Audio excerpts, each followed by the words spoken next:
দেখো বন্ধুরা, আমাদের এই সামনেই কালীবাড়ি মন্দিরে গণেশের মন্দিরটা দেখো কত সুন্দর করেছে। আর গণেশ ঠাকুরটাও কত সুন্দর হয়েছে, আগে এরকম ছিল না। আগে ছোট্ট গণেশ মন্দির ছিল, এখন অনেক বড় গণেশ মন্দির হয়েছে। সেখান থেকে বেরিয়ে আমি যাচ্ছি রাধা গোবিন্দের মন্দির। দেখো রাধা গোবিন্দের মন্দিরটা কত সুন্দর। আমি আর আমার মেয়ে যাচ্ছি। দেখছো সবাই কত বড়, কত সুন্দর জায়গা নিয়ে মন্দিরটা।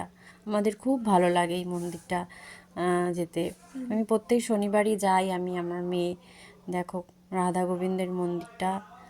আর এখানে সোজাসুজি দেখতে পাচ্ছ তুমি মা কালীর মন্দির, খুব সুন্দর। মা কালী ভীষণ জাগ্রত, ভীষণ।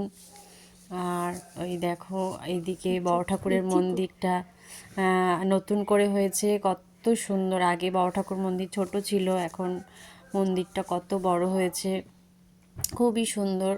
আমি প্রত্যেক শনিবারে আসি, আমি দর্শন করি ঠাকুরকে।